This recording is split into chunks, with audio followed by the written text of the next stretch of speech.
Are your chords the actual reason your track isn't hitting? Over the years, I've listened to thousands of demos, and there are 3 tricky mistakes that show up in nearly all of them. Today, I'm going to roast a real demo an artist sent me and show you exactly how to fix the same issues that are probably holding your songs back too. These are the same techniques that help me work with amazing artists and brands like these. But before we fix anything, I need you to hear the mistake. Because this is the #1 reason demos are doomed to sound amateur from their very first chord. And odds are you're doing it too without realizing it. Listen closely.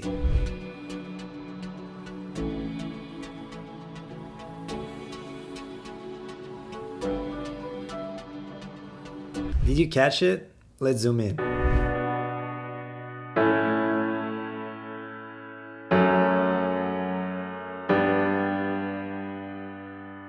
Same chords, B minor, A, F sharp minor, and G. But did it sound smooth to you? Professional? Probably not, and here's why. The voicings are jumping around like crazy. Think of your chords like the flooring of your house.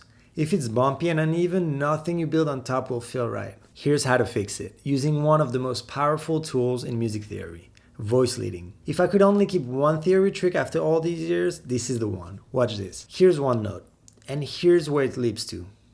Now look at this one, same deal, big jump.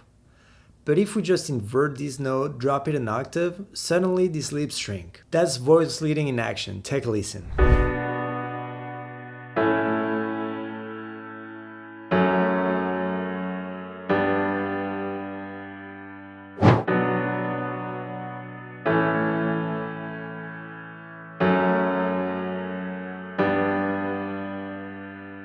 Much smoother, right? And quick note, this doesn't apply to bass lines, they can jump around. Only the top notes can't. Now let's go back to our demo. Here's the actual chord voicings transcribed. See that huge leap? That's what's making the whole thing sound clunky. Drop just one note an octave and listen to the difference.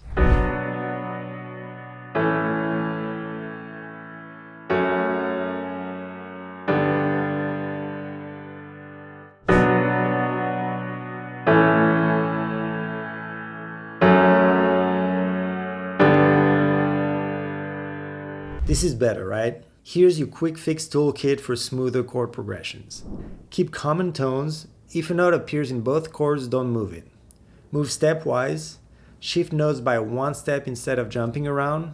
Use inversion.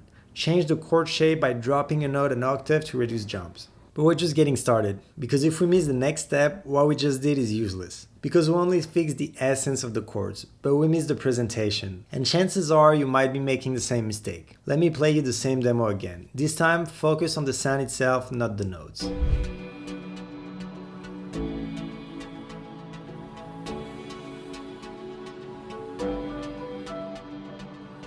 Can you hear the issue? Now compare it to this.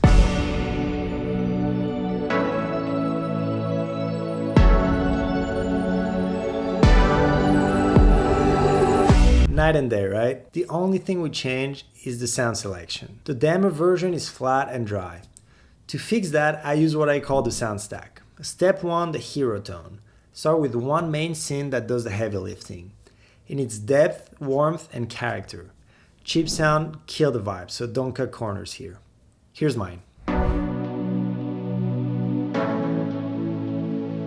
Step 2, contrast in layers. Build around it, not on top of it. You want contrast in range, like this high pluck, tone, like this soft pad, movement, like this arpeggiator. Each one has dimension, not 2 layers should fight for the same space. Step 3, blend and space. Once your stack is built, now you blend it. Pan your layers. And that's how you go from this to this.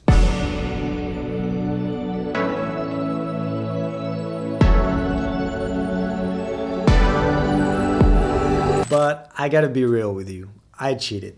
And this cheat code is the real sauce of this video. I guarantee you haven't heard that one before, so if you stayed until now, you won't regret it. We already fixed 2 things about these chords, how they were voiced and how they were presented. But there's one more problem. Take a listen.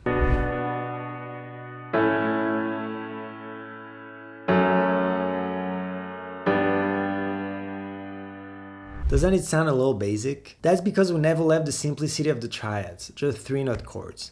And this is where most amateur producers stop. Now don't get me wrong, triads are fine, but they're like painting with only primary colors. You can make something nice, but you'll never get the depth, mood, or richness of a full palette.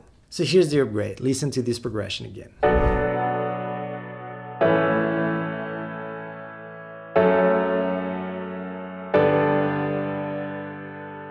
Hear that difference? The first one is flat and predictable, the second one has emotional complexity and depth. And we got there by adding subtle chord extensions. Now this is still pop, so we don't want to jazz it up. The trick is to be subtle, sneak in flavor without changing the entire dish. The pro move is this. You keep your main chords exactly the same.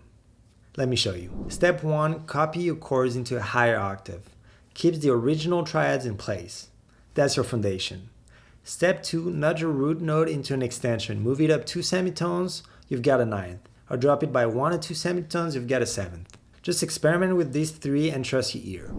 Step 3, assign those flavors to your high octave synths. That way they sit on top of your chords, adding colors without turning into jazz.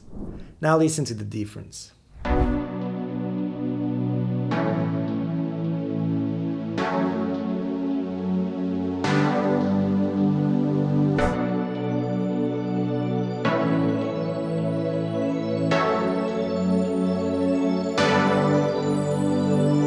See what happened? We just went from basic, cheesy sounding synths to deep, emotional, pro-sounding chords. That's the power of upper structure extension. If you want to level up faster and get my direct feedback, check out my one-on-one mentorship through the second link in the description. But if you want to keep leveling up right now, there's one more major arrangement mistake in this demo and chances are you're making it too. And if you don't fix it, everything we just did is basically useless. Click here to watch the next video where I break down the classic arrangement issues almost every demo has, and exactly how to fix them.